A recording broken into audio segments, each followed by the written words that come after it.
Almost, Mayor, just one moment.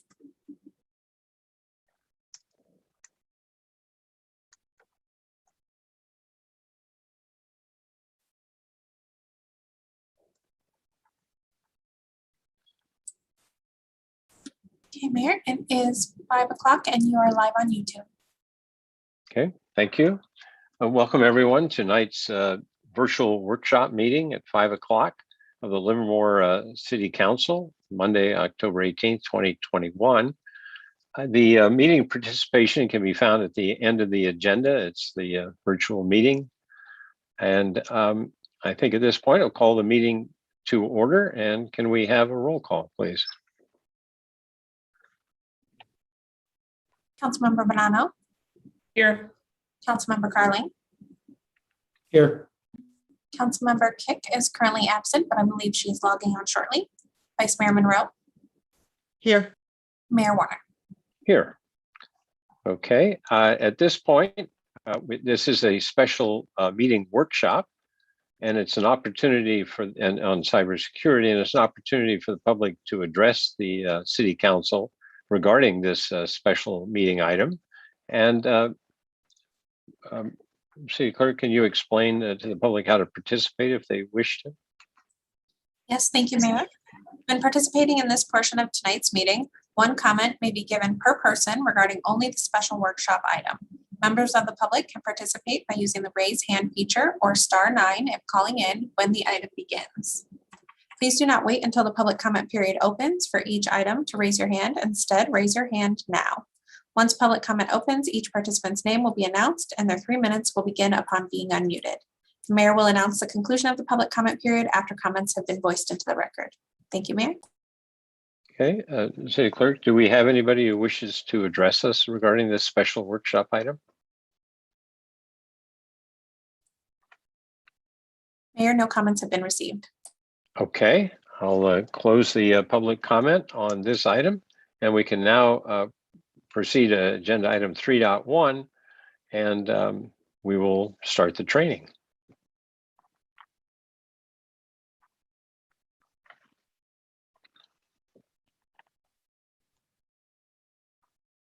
Mark, are you going to introduce Don, or should I? Sorry about that. I was having trouble getting my mute off. Good evening, Honorable Mayor and members of the City Council. This evening, I'm going to introduce Don Hester, our Cybersecurity Manager, who's going to lead us through the presentation this evening.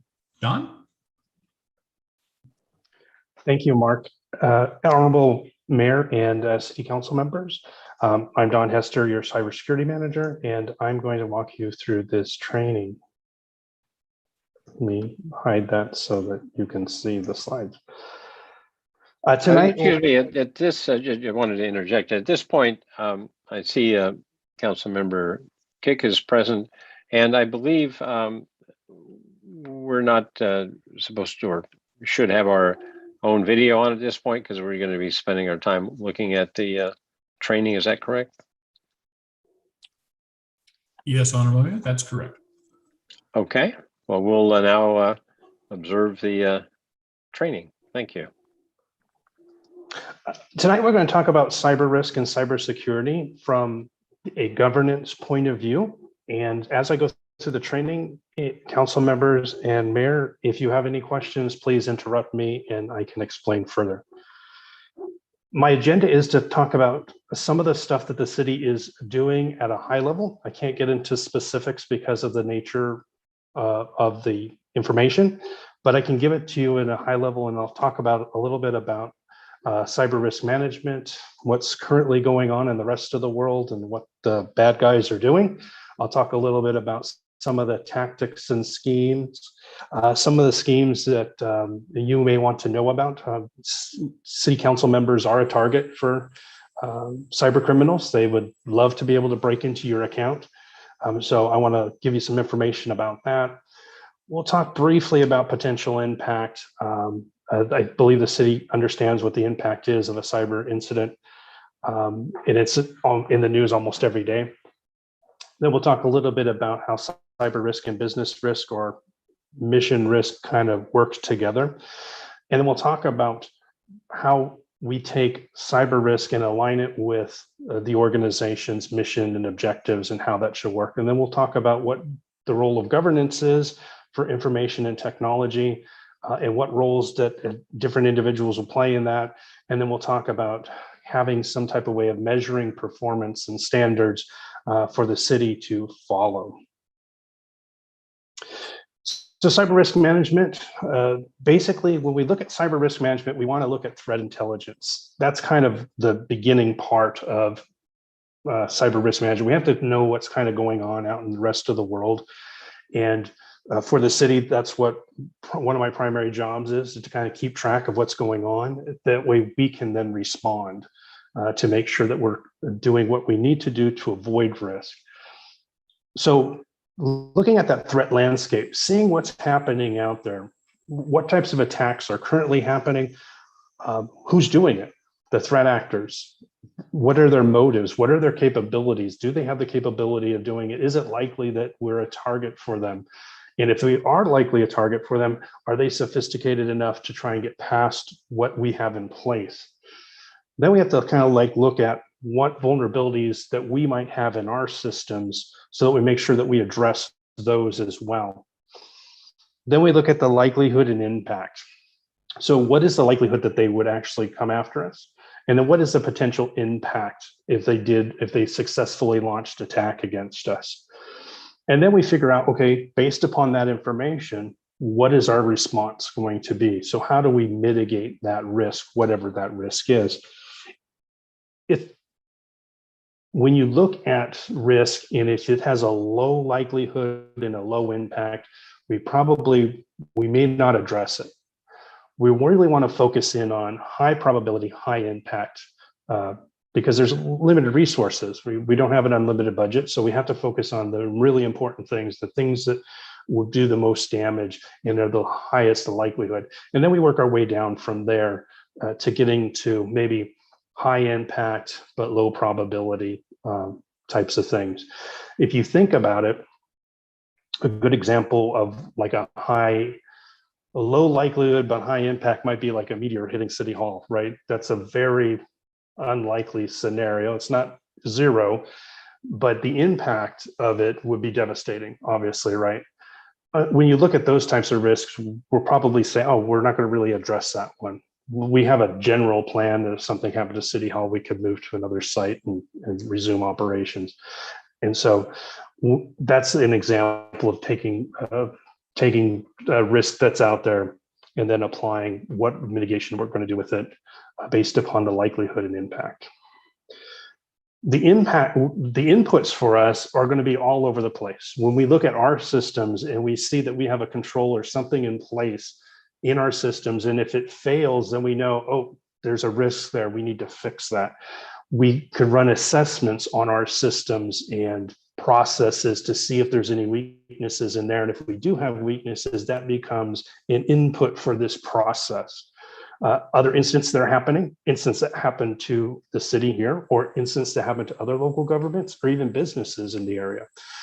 Anytime we change a system, there's going to be a change in risk. And because of that, we should really look at the risk. Anytime that we're looking at purchasing a new set of software or a new cloud-based system, we really want to be able to look at the risk to that and then say, okay, that is going to be a high risk for us, or it's going to be a high impact. What do we need to do to make sure that we've protected ourselves? Then we want to look at any of our objectives. If the city's mission changes, then there's a change in the risk, because that's closely tied to making sure the city can accomplish its mission. So if that ever changed, then we would want to change with it, or any of our objectives or goals that we have. We also can get industry advisories. We get a number of those that become an input for this, and that's other organizations telling us, hey, we've seen this type of attack. You may want to look out for it. And then we also have the news, right? Those are all different areas that we can pull that information in and then start making educated decisions on how to address those risks. The current threat landscape for local governments is, I don't know the best word for it, but it's not great, right? So most local governments don't have disaster recovery plans. Most of them don't have cybersecurity professionals. Many cities are starting to add them on. A lot of our cities, sister cities around us, have now added the function like we have. One thing that we've also noticed, according to the GFOA, the Government Finance Officers Association, excuse me, is that the average amount spent on cybersecurity is only 2% of the total IT budget. With COVID-19, we found that we now have remote work. And because of that, we have remote people connecting into our system. That changes the risk. Some cities have a revenue shortfall because of COVID, and that means that they're cutting spending across the board. And sometimes when you do that and you start cutting back on something you're not spending enough money on, like cybersecurity, that can So I have a question, if I may. Yes, sir. Just getting back, you said that on average, cities, jurisdictions spend 2% of the IT budget on cybersecurity. Is that what you said? Yes, that is correct. So what fraction do we spend on cybersecurity? That's a good question, Honorable Mayor. I will have to get back to you on that one. I don't have the figures with me at this point in time. Okay, and then the other question is there a recommendation as to what that number should be by some industry group or whatever? No, when GFOA made the announcement, that was one of the questions that came up. Is one of the questions I asked, because it'd be nice to know what the target is, and they said they didn't really have a number currently. They were talking about it should be. They were saying, and this was speculation by the people that were speaking, that were giving out the information. We're saying 25-35% should be spent on it, but that was that was just their opinion. That wasn't like statistics they had. Okay, now is there any industry group that looks at industry and has numbers out of that? So I would just a little bit of research into what do Fortune 500 companies spend as a percent? What do mid-sized businesses, and what's our fraction? Just to put it in perspective, that could be helpful. Absolutely, Mayor. And we can look into that, and we can see what we would fall with that. I know that with local governments, we're slightly different in the amount of the variety that we have to support versus what a business has to support. Like if you look at a grocery store chain, they're supporting cash registers and online. That's the only two things we're doing. City's a little bit different and harder to put us in the same category because we have water resources, we have utilities, we have an airport, we have police. So it would probably not look the same, but I understand where you're coming from. We want to get something that's kind of like, hey. Perhaps what you're suggesting, and I'll leave it go at this point, is maybe look at utilities, because I know cyber threats is a big deal with all of the infrastructure organizations. So if there's any data as to what they spend on their budgets, it would be helpful for perspective. So thank you. Thank you, Mayor. And thanks for the question. I appreciate you just jumping in when you have the question. So there Mayor? does become. This is Doug Lesio, your Assistant City Manager. I do believe that we spend more than 2% of our IT budget on cybersecurity, but I'm not exactly sure how much that is. Part of the reason is it's such a new function for us. We're still sort of separating the costs, cybersecurity costs from IT costs, because they've been commingled for so long. So as the program progresses, much better handle on the specific. Yeah, I think, well, thank you for that, but it's just a question on perspective. Thank you. So that gives you kind of an idea of the current threat landscapes. Local governments have not been keeping pace with their adversaries. The adversaries are becoming more sophisticated, and they continue to try and evolve their attacks. So they're constantly changing their tactics to try and get past whatever defenses we have. And more of the hackers, sometimes if you watch TV shows or something, you think of hackers as being, people that live in somebody's basement and, they're just doing it for fun. It's more like organized crime today. And it's very sophisticated. They have support networks for themselves. They even sell cybercrime as a service. So anybody can go out onto the dark web and find, not anybody, but anyone who has a capability of getting out there can find someone who can, they sell cybercrime as a service. So if some cyber criminal said, hey, I want to attack this organization, the other cyber criminals will say, hey, we'll sell that to you. So it's becoming quite a market. And I think at the last council meeting that I presented at, when we talked about Livermore Cyber Safe, when we talked about $6 trillion in cybercrime in a year, is a huge number. So it is very organized. It's very, and profit is probably one of the largest motives. However, if it's a nation state attacking us, that's not their motive. And so when it's organized crime, they're only going to spend money if they think they can get money. If they don't think they can get money, they're not going to spend the money on trying to attack somebody. And that's why organizations like the FBI say it's a good idea not to pay the ransom, because if you pay a ransom, then that gives them, crime pays, then they want to continue to do it. One of the things that we're running into as well today is what we call security fatigue. And that's that people just hear about cybersecurity incidents all the time. They hear about data breaches and stuff like that. And so they become a little bit apathetic to it. And so that increases the risk, because if they're not always on guard and they're not always putting cyber risk in an appropriate frame, then it doesn't get addressed. And then that puts the organization at greater risk. And one thing that I always like to talk about is making sure that cybersecurity is supporting the organization, right? So at the end of the day, cybersecurity doesn't exist just to exist. We're here to make sure that police officers can be out in the street and do their job, that finance can do their job, and that public works can do their job. So we kind of have to support the missions of all the other aspects of the city and make sure that the cyber risk is being addressed so that they can do those things. And one of the bad things about it is a lot of those bad actors, whoever they are a lot more organized than most local governments are.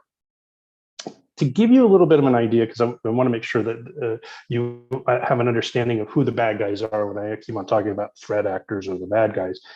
It ranges from everything from a nation state that are very well funded, very sophisticated attacks that they would launch, but they're usually very targeted too.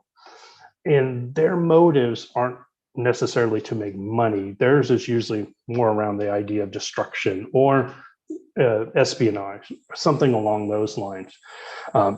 So when they break into a system, one of the nation state actors that we knew that was launching ransomware, even if you paid the ransom, they would not release the systems because they really just were focused on destruction, and then they made some money on top of it. So nation states are very different. Hacktivists are usually doing it because they're upset at the organization for whatever the reason is. And so anything that can happen where you would have some folks that were in disagreement with something the city did, they may try to break into our systems for that. Then we have the cyber criminals, and we kind of talked about them. Profit's their motive. That's what they're looking for. But then we also have insider threats. And insider threats might be a disgruntled employee, someone who feels like they were passed up for a job promotion, or somebody who may have been let go and felt that was wrong, and then they may come back and try to break into the system. So each one of them has their own different motives, and when we understand the motives, we understand how much work they may go into trying to break into our systems. That kind of helps us figure out what was the appropriate mitigation for each of those things. The impact to it, the different types of things that can happen to the city is Cryptojacking, which you may have heard of in the news, and that's when they break into your system and they basically steal resources from the system. So in other words, they put a program on your computer that runs in the background that just goes out to the internet and is farming for cryptocurrency. So they're making money off of the processor that's in your computer. It's a theft of resources. And most folks would be like, you wouldn't even know that your system had been compromised in those instances, unless you're looking for a specific type of network traffic associated with that. Other things or destruction might be one of the motives or one of the results of that. In other words, it just breaks the system. Under that one, there's a new type of malware that's out there. They call it Killware. And there is an increase in organizations, whether it's cybercrime or if it's nation state sponsored, to break into systems to try and use those systems to hurt or harm people. So they may break into industrial control systems. You heard about a water district that was in Florida where they changed the treatment for the water that could create, hazards for the environment, but also people breaking into factory machines where humans may also be on that factory floor with those machines. And in the past, they have broken into hospital systems that are life support systems and have locked those systems out. So destruction may also go beyond not just breaking the system per se, but also hurting or harming people. One of the ones specifically talked about in a recent article that was in the news was attacking 911 call centers. So that becomes a concern, obviously, for public safety, and it puts people at risk. Ransomware, that's been on the news a lot. I'm sure you're quite aware of it. Also data theft, and you're probably quite aware of those because those have been on the news. The other one is collateral damage. If another organization gets hit with something, we may also end up getting hit with it. We may be collateral damage to it. If somebody broke into a sister city and we had a connection with them, it could then get into our system. So there's a lot of different things that could happen. This is the potential impact, obviously. So how are they doing it? How do they try to get into our systems? How do they attempt to get into it? Most of it is what we call social engineering. And social engineering, basically defined, is anything a cyber criminal does to try and trick a user or a person into either clicking a link, downloading a file, logging into a website, whatever they try to get you to do. We call it social engineering. It's always based on deceit. They're trying to deceive you into clicking on something. It's getting very sophisticated these days. It used to be you get an email and it was phishing because it was poorly spelled and things didn't line up right. Today, it almost looks like it's legitimate, and it's getting harder and harder for users to know the difference between the two. And so with social engineering, obviously one of the biggest ones we call it is phishing. That's when they send an email to someone pretending to be somebody else, and they want you to click on it. There are all kinds of different types of phishing that's out there. All of them try to manipulate emotions of the individual getting the email or the text message or the voicemail.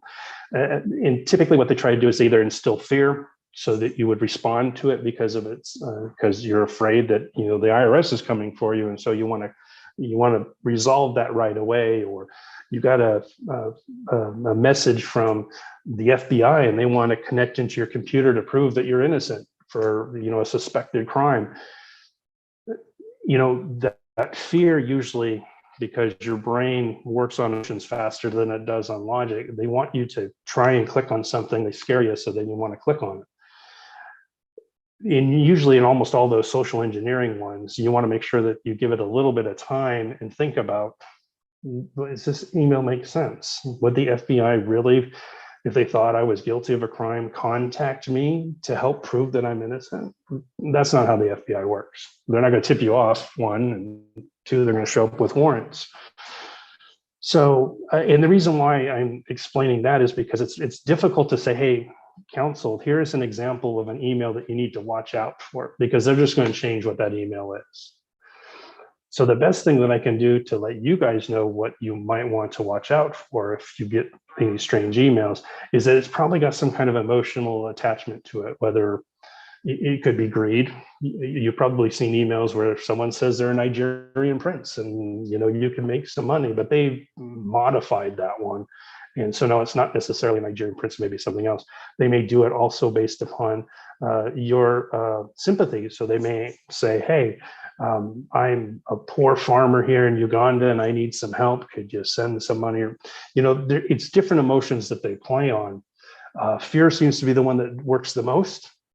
But all these other ones also, anger may be one of the ones that they try to get you to do. And so we want to make sure that we can kind of tell you, hey, if there's an emotional attachment to it, maybe stop and then give yourself some time to think.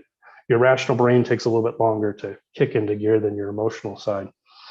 And this is what we want to make sure that our staff also understands. Obviously, your browser, unpatched systems, remote accesses has inherent risks with it, and using any obsolete software or services are other ways that they're getting into it. The FBI does make announcements on what they're seeing out there. And this is good if I can show you and say, hey, here's an example of a bad email that just came through. And you probably have seen them from me when we receive a bunch of emails that are the same. I send all staff an email telling them, hey, watch out for this one because we know it's bad. And a number of people have reported it. So it looks like they probably sent it to everybody. So we want to make sure that we can do that because people's brains are really great at pattern matching. They can see, oh, that email looks like this one. That one's definitely probably a crime. Many of them try to get you to click on something that says like it's a fax, and then you want you to type in your username and password. The reason why they want to do that is they want to break into your account. And council members, you are all targets. You're very well known in the public, and cyber criminals specifically target you. They try to send emails to you to get you to click on something, because if they can break into your account, then they'll go and hide in your email account and then start sending emails as you to staff. And then they can do whatever crime that they want to do because they know staff is going to answer an email from a council member and put a high priority on it. So yours are very, I don't want to say cherished isn't the right word, very valuable to cyber criminals, your accounts. And city manager would also fall into that group. Anyone that's at an executive level. And that type of phishing is actually called whaling. Just as an FYI, if you hear that term, it's where they go after the big fish. I know whales aren't fish, but that's just the metaphor and how they say it. They're trying to get it.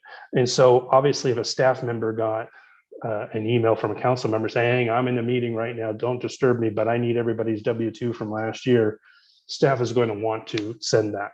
And that has happened to another local government where the staff responded because they, a council member asked for it. So they sent all the W-2s.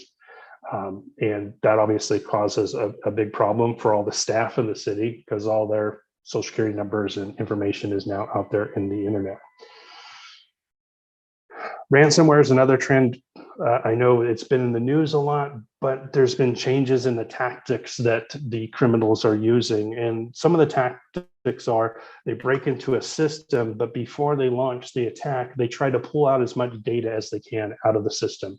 And they're looking for people's personally identifiable information, like people's social security numbers. So they try to get into HR files and any information we might have on residents. And they try to pull all that information out and then launch the attack. The reason why they do that is they're trying to get us to be more likely to pay by saying, hey, if you don't pay and you're going to try and recover your systems, then guess what? We're going to release all this information. And then it's going to be in the news that all these people's information is now out there on the dark web. So they're doing that. They've now done it a step further, and we call it, the new term for it is triple extortion. So they will they'll lock our systems out, then they'll say, hey, we locked your systems out, pay the ransom. We say no, they say, we're going to release the information if you don't. Then they take that information of all those people's information that they've got, that they pulled out of the system, they send them emails and say, hey, you need to go back to the city and tell them to pay the ransom, otherwise we're going to release your information. So they increase the pressure on the organization by getting customers or clients or residents agitated about it and having them then pressure the organization to pay the ransom. So any way that they can try to force it, they are. So we're seeing that as a new trend in these types of things. They also try to target backups, because if they can knock out the backups, then there's no way to recover. And so that's what they're trying to look for. They're looking at, from a business point of view, like cyber criminals, they consider it a business. They're looking at it as what's the best way, most likely way to make them pay or make them want to pay. Because at the end of the day, if they're cybercrime, they just want to make money. If it's a nation state, then it's just destruction, and they're not going to go through all of that necessary effort to try and force you to pay. Local governments are still a huge target. If you look at all the different segments out in the industries, we're at about 11%, according to the Microsoft's Digital Defense Report that was just released this month. And you can see that the other organizations, consumer retail is about 13, in insurance and financial is 12, manufacturing and agriculture is 12, and then local government and government in general is at 11%. You can also see that critical infrastructure in telecom is about 6%. So not only are we a government, we also have some of the critical infrastructure. And so we're probably a little bit more than 11%, but 11% based upon the way that they categorized organizations, you fit in one group and not two. So, but the likelihood for a local government might be a little bit more than 11%. It gives you an idea or a perspective on what cyber criminals are targeting. A lot of people understand now, and you probably hear it in the news, it's not a matter of if, it's a matter of when. Organizations are going to get hit with cyber incidents, and the question is, how do we make sure that we can recover quickly, right? And so all the cybersecurity standards that the National Institute of Standards and Technology have come up with is, it's not just about, hey, have controls in here to prevent this from happening. Yes, do those things, but then also have controls put in place to help respond or respond quickly, and then also recover quickly. So those two become very important if we're saying not if, but when, then we want to make sure that when it does happen, that we minimize the impact and we maximize our ability to recover quickly as beyond that. There's a lot of impact to having an incident, depending upon the level of the incident. Cyber security insurance carriers are having, it's harder to get cybersecurity insurance these days. In addition to that, bond ratings can be affected. So it's bigger than just, oh, you're out for a month, right? There's other impacts that sometimes kind of come over there. Cal CPA, the financial organization of financial professionals, said that based upon all the different organizations that they had surveyed, that cyber incidents are ranked as the #1 business risk for that group. And that has been consistent even with the American Water Works Association. They did a report and they felt that cyber risk is the top risk factor for their industry. And obviously that gives us a good indication of where we should be looking at as far as the top risks are. So in ICMA, they have some different information that came out. One of the things that they found is that about 26% of CIOs, or that's the head of IT, believe that elected council members were either moderately or exceptionally aware of cybersecurity. So we want to make sure that obviously the council members are aware of what those issues are at a high level, and that the city, what they're doing at a high level to address those things. There was another, Marin County had a civil grand jury based upon because so many of the organizations had been hit in the county. And one of the recommendations that they had is what we're doing today is to make sure that there is public discussions, at least annual, about cybersecurity measures. not at a granular level. Obviously, it would be not prudent to, in a live meeting, tell the cyber criminals who do watch city council meetings, hey, we have this specific software, we have these specific settings, because they would use that against us. But the idea is to make sure that council is aware and that council understands and knows that the city is doing its prudent measures. At the end of the day, all of the cyber risk is really business risk. It's not IT's issue. It's not cybersecurity's issue. It's all of our issue, right? The whole organization together working to mitigate those risks. Cybersecurity risk management is often reactionary. It has been in the past and not proactive. In other words, in the past, the way most organizations have dealt with it is when something happens, then we address it and then we fix it so that in the future it doesn't happen again. Instead of saying, hey, what could happen? And let's prevent that from happening. It's a harder sell as a cybersecurity professional to say, hey, spend money on this thing that might happen, right? That's a harder thing to do. And the way our brains work and the way we do risk management in our own brains kind of works against us in that way, because we will lower the level of risk that we think something is because it hasn't happened to us. We won't increase it until it does happen to us. And that's just an actual cognitive bias that all human beings have. And it's unfortunate because it puts us sometimes at risk where we don't need to be at risk. Oftentimes, when we do cybersecurity, cyber risk management, it's always about IT. Oh, we'll go talk to IT about it.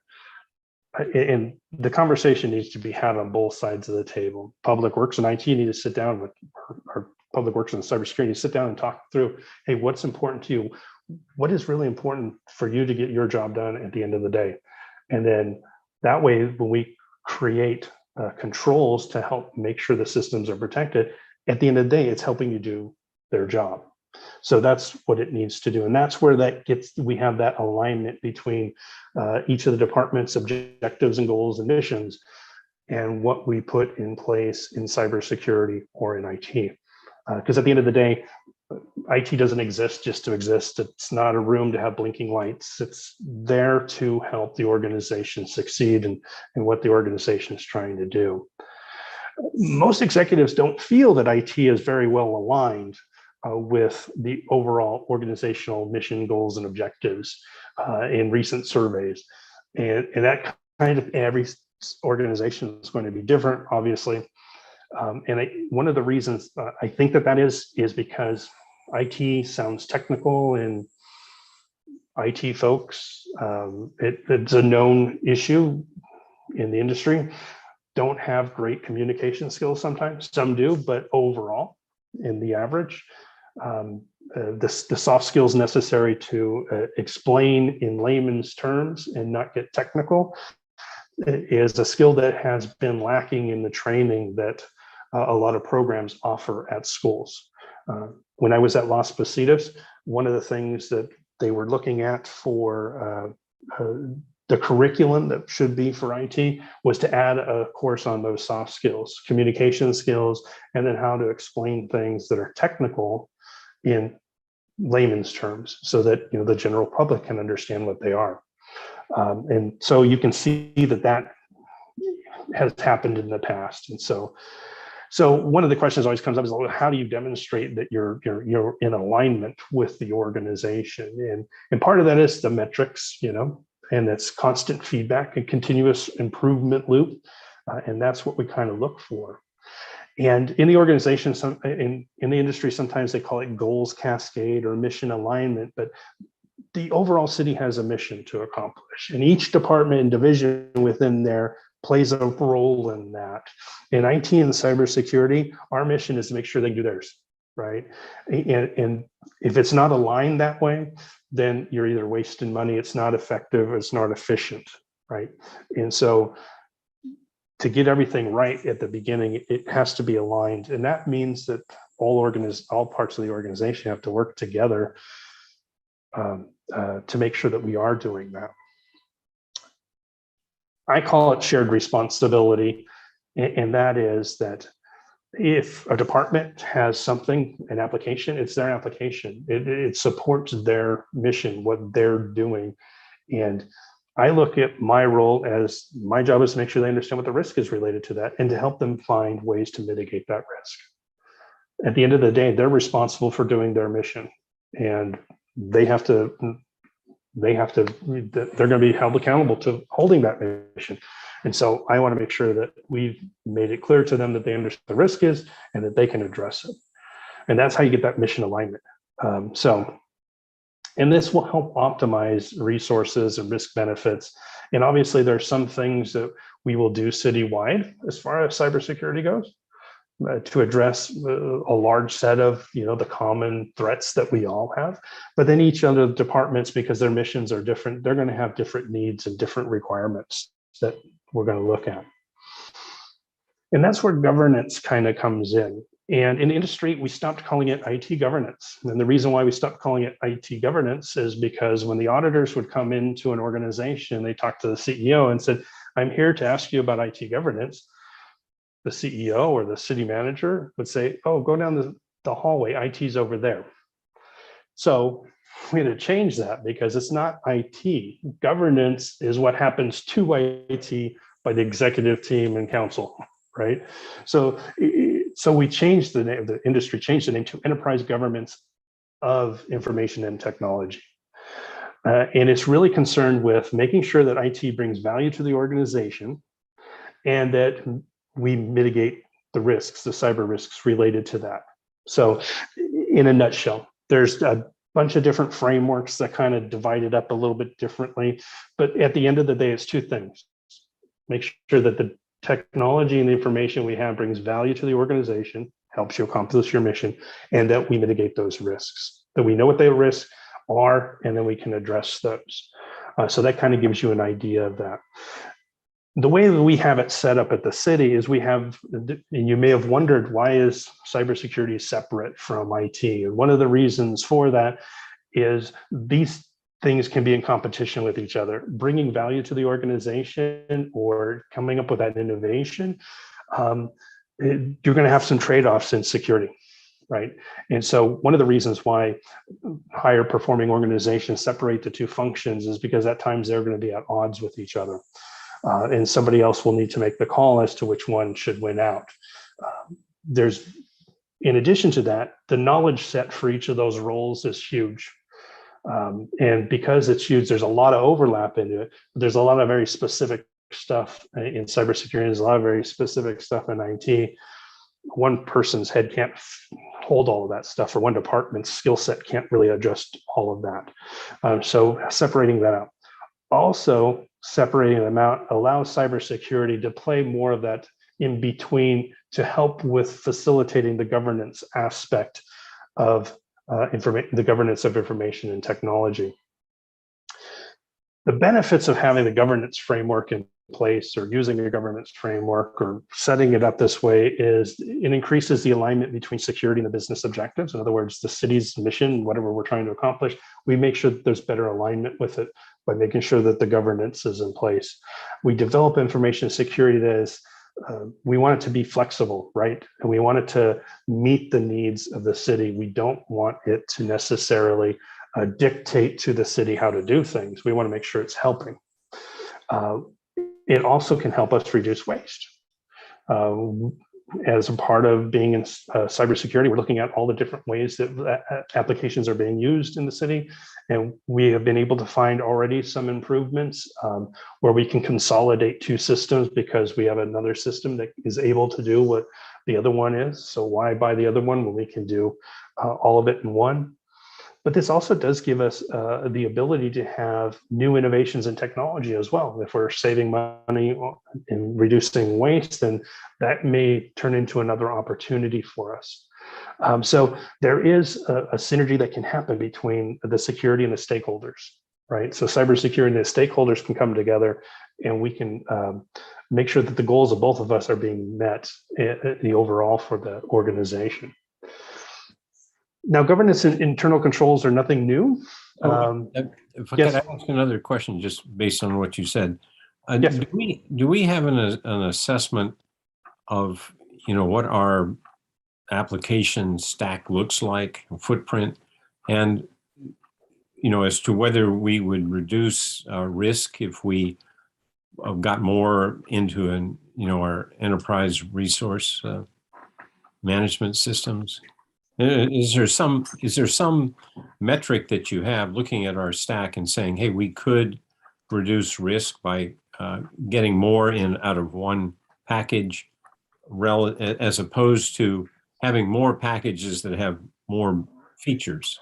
I think you know what I'm saying is, do we have a measure of that?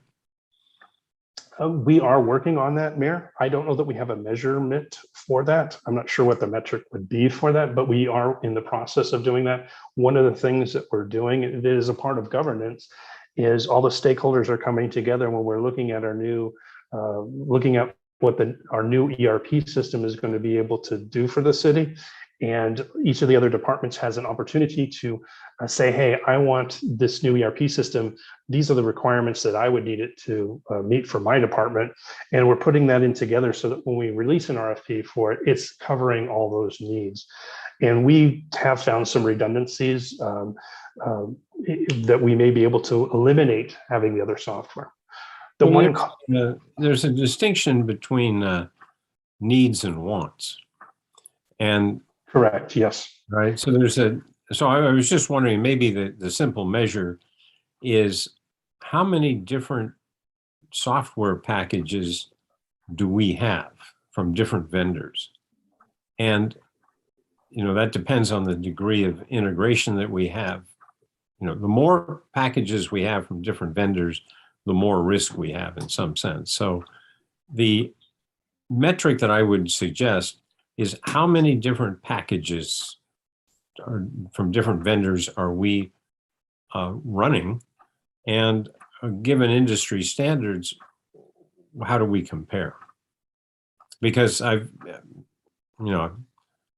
of I used to run IT departments, and this is a classic question of the wants of departments versus the needs, and getting too many packages. So I would request that the metric to start with be, how many different packages do we have running are we running in the city?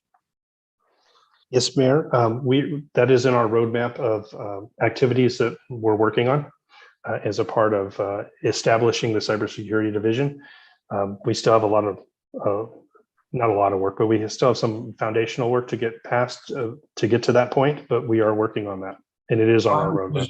I would just suggest we probably know how many invoices we pay, and that would be a relatively simple way to know how many different packages we're running, possibly from different vendors. But anyway, that's just a thought. When you get to it, that would be great. Thank you. So governance and internal controls is nothing new. You probably heard about internal controls from the financial auditors. They look at those things. The financial auditors groups across the country came up with a COSO framework, and that was kind of like looking at an organizational wide risk management for an organization, about putting controls in place. The internal control guidelines from the state attorneys are for California local government agencies. There's recommendations that came out in 2015. And then there's different industry standards out there like COVID 2019. That is a governance framework that kind of helps organizations implement appropriate controls in place to make sure that these things are happening. One of the things that's interesting from the internal control guidelines from the state of California, from the state controller's office, is you can look at the wording here and it's slightly veiled there, but basically they're saying that you should be doing cyber risk management and that you should follow industry standards as far as IT goes. But they specifically call on IT, and these internal control guidelines are primarily for the financial side of the thing. And what is packed into each one of these little tiny sentences that's in this larger document is basically a lot of information about what we should be doing as far as cyber risk management and following industry standards, which is what we here at the city are now doing. So the biggest role of governance is to evaluate what IT is doing, provide direction to IT on what needs to be done, and then measure performance. Those are the three big things that most governance frameworks are trying to do. So you evaluate, what is our system? What you had said, Mayor, we need to understand what systems we have, and then provide direction. That would be council's purview there, and then measure performance to check back on it and see that, the city is getting what it should out of IT. So governance isn't an IT function. It's directed at IT. It's not meant to be like a micromanagement type of thing where it's meant to give overall guidance to IT and cybersecurity divisions, but not necessarily to be like, pick this setting or that. But it's more of a direction, right? The overall strategy. And the way we have it set up here, you can see in this diagram, the blue part over here on the side is the governance processes, which is separate from the management processes. So the management processes are planning, building, running, and monitoring systems and data and processes. The IT division, other divisions and departments, they're doing that on a regular basis. The governance side of things, as council is aware, you evaluate, direct, and monitor that performance. Role of cybersecurity here in the city is to kind of help bridge that gap there, because the biggest question is like, well, how do you do governance to IT? And part of that, doing governance to IT, you have to understand some of the IT stuff, right? And understand how does that actually relate to the overall mission, goals, and objectives of the organization. One of the ways that we can do that to report back to organizations is using a framework that has been developed and recommended for local governments and critical infrastructure organizations and utilities, is the NIST cybersecurity framework. The NIST cybersecurity framework is based upon an organization being hit. So the organism being hit by a cyber issue, because the controls or the control objectives that they have start with identifying what you have, an inventory of what we have, determine how you're going to protect that, but then also how are you going to detect if an incident has happened, and then how are you going to respond to that, and then how are you going to recover from it. So you can see the framework that they have. This is a great way for cybersecurity and IT to report to the executive team and to council. Here's how, this is our scorecard. This is where we're at. This is at a high level, right? The particulars underneath there we wouldn't want to speak of in public, but the overall, hey, we're doing good in the identify part, or we're doing really good in the response part. That way resources can be applied to the weak areas to get an overall stable risk management, cyber risk response. So the idea with this framework is it's made to be flexible and cost effective for organizations of any size. So the critical infrastructure organizations can use it. Excuse me, I see Councilmember Kick has her hands up. Yes. And Councilmember Kick, we've been asked to just break in to ask questions if we need to. Okay, thank you. Sorry to interrupt. I just have a quick question. You said something, you've just been mentioning, we don't want to have specifics in public, but I'm just wondering if our city attorney, Jason Alcala, can you clarify how we can maintain our security but still comply with like public records requests to make sure that we're not giving out information that could put us at risk? Certainly, Councilmember Kick. This is your city attorney, Jason Alcala. The Public Records Act does contain a number of exceptions where we are enabled to withhold certain documents if they fall within a statutory exemption.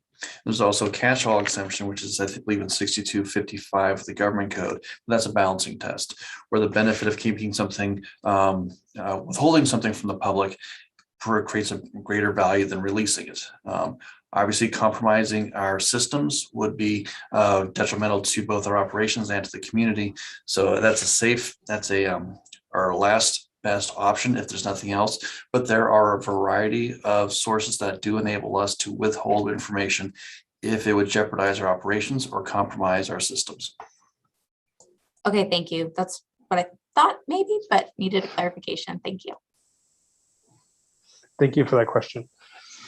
So the cybersecurity framework has been developed by the National Institute of Standards and Technology, and it's out there for organizations to implement.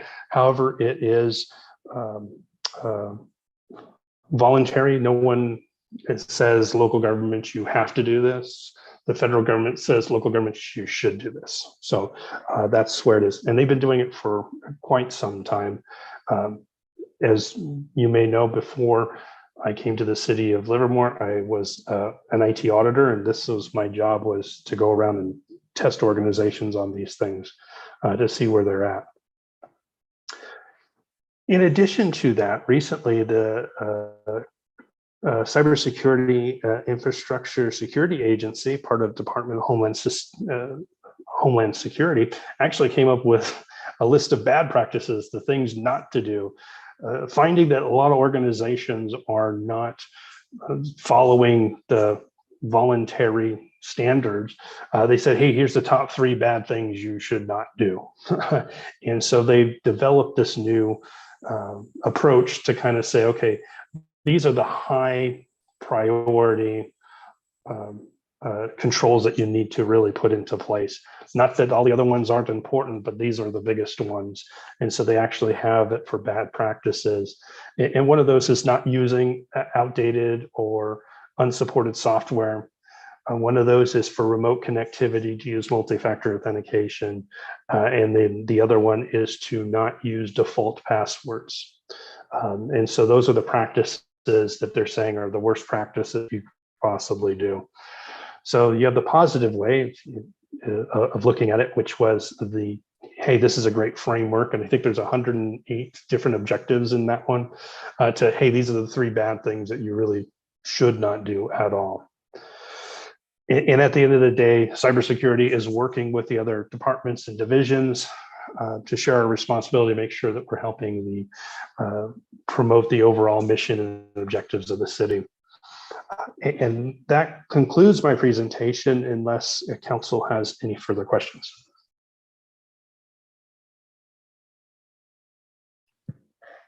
I just want to say it's a really great presentation. I've got a lot of confidence that you're on it. So I appreciate the work you're doing, and I think we're in good hands.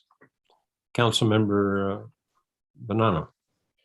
Yeah, Mr. Hester, I'd just like to thank you as well. I think, it sounds a little like I'm underappreciating it to say this is super, super important. It's super important to the city. It's super important to all of us in our private lives. And I think this bad practice approach, we should have the good and the bad practice approach. But I think the bad practice approach is, you want people to get the top hitters. So I think it's not to take the place of a more detailed, more developed framework, but I think to keep pumping out those, here's the 3 things not to do, is super helpful for us, and I think also for the general public.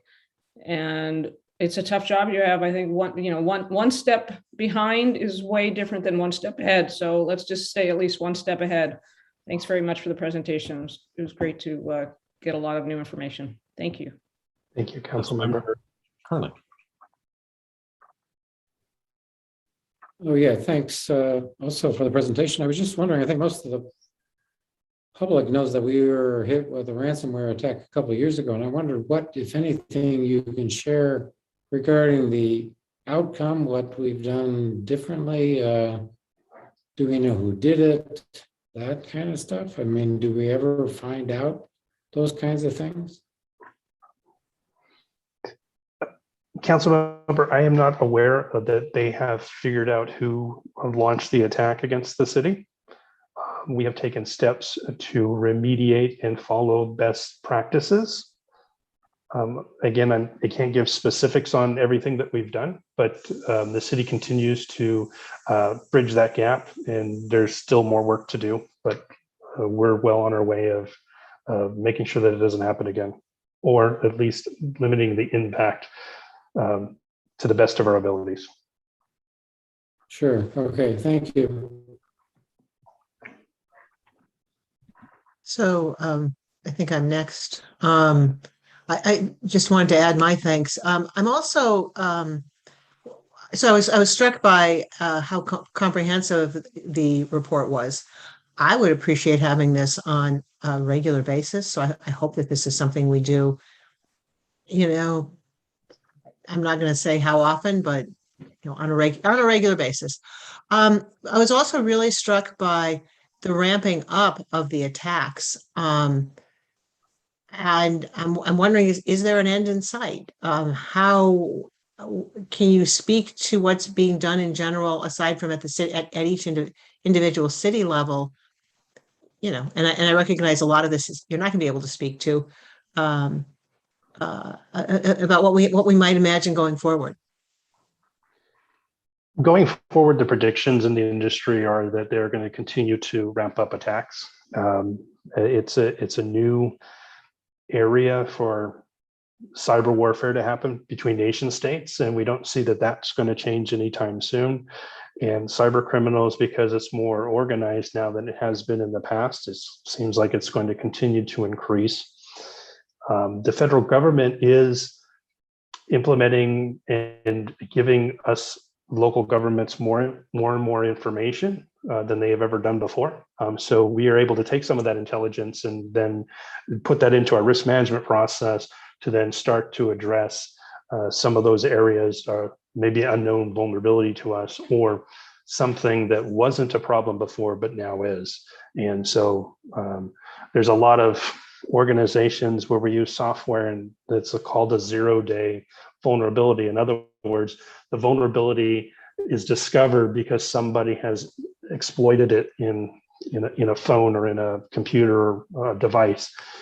And that's really hard to deal with, because normally what happens is the vendor that makes the software or the device finds the vulnerability, they create a patch, and then they send it to us and we apply the patch.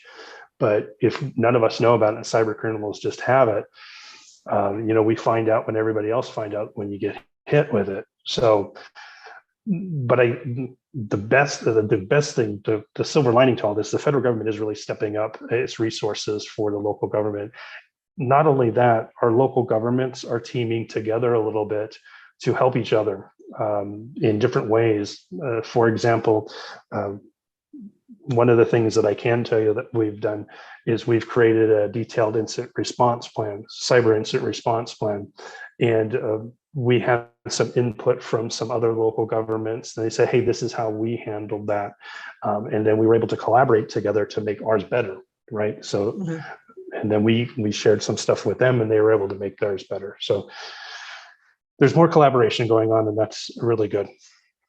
So if I were going to summarize what I just heard, it's something along the lines of, as the cyber criminals are becoming more organized and they're doing it sounds like at national levels almost. And you said nation states, so it sounds, state-sponsored cyber terrorism effectively is what I heard. And that the best way to fight it is maybe not through through the federal government giving us the tools to do that, and thus us collaborating at the local government. So in other words, it's a national, international problem, but the way to fight it is most effectively is actually more at the local level? Or is it just everybody doing everything? Everybody doing everything, I think, is better a way to put it, council member. One of the things that I've said when I've done other public speaking in the past is the cyber criminals only have to get it right once, and I have to get it right 100% of the time. And I can't do that by myself, right? Or any organization. So that's where we need to team up with the federal government, with the state government, and with other local governments. Together, we have a better chance than if we're separate. And you may have heard it. Maybe it's in the Bible, maybe it's in Aesop fables, but a bunch of sticks in a bunch, you can't break, but one stick at a time you can break. So we're stronger together, right? So I think that's Aesop. Okay. So I was just adding on that, the one advice is don't click on anything, right? And the other one though is you have to update your own systems. And that's the vulnerability coming in through your cable modem, or you buy some device, so that you've got to keep your systems that you yourself run up to date, and don't click on anything. So I think that's the key. Anyway, thank you for the presentation. I don't see any other questions or comments. So at this point, we'll adjourn to our next meeting workshop at 7 o'clock tonight. And that's on redistricting tools. So see you shortly, everyone. Good night. Thank you again. Great presentation. Thank you.